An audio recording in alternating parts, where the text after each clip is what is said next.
Some vets are just getting sick from exposure now, but listen to this. If you were on land, on the ground, and qualify, the VA will pay for your health coverage. But if you were on a ship working on the planes that flew through the affected areas, it's a different story.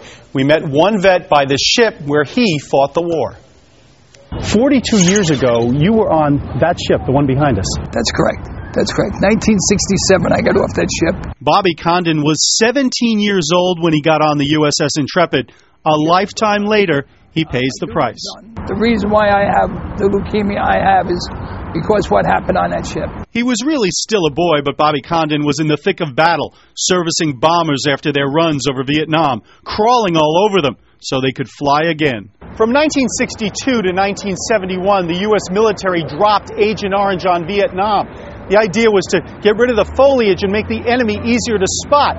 But over the past few decades, it became very clear that Agent Orange was making many U.S. soldiers seriously ill.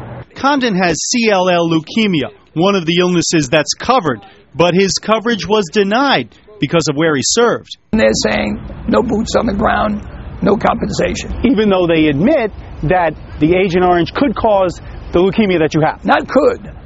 Did. But because you weren't on the ground and you were on a ship, right? That's why you're not negative. If you can believe it, this is not the first cancer Bobby's gotten, and not the first time he's been denied coverage. You get the throat cancer. What do they say about that? Wrong cancer. If I had esophageal cancer, it would have fit.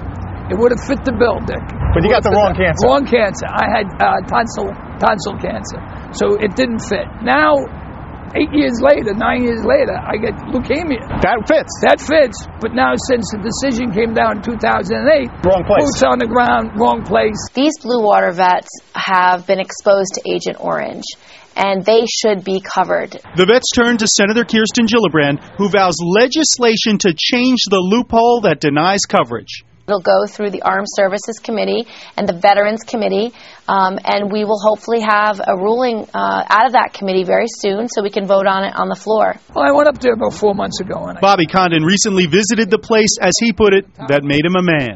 When you're 17, you have a different mentality, though, don't you? Yeah, you don't think you could die.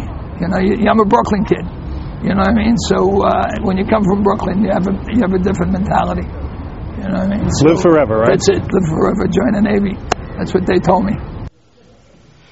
Bobby says his NYPD retirement coverage will save him, but Senator Gillibrand says some 13,000 people are affected right here in New York alone, some 800,000 nationwide. She hopes to get this legislation passed. But very slow, as you say, to really get any action on this. Yeah, it takes action not only to get the legislation through, but then also to get the coverage. But a lot of these veterans are really hoping for it.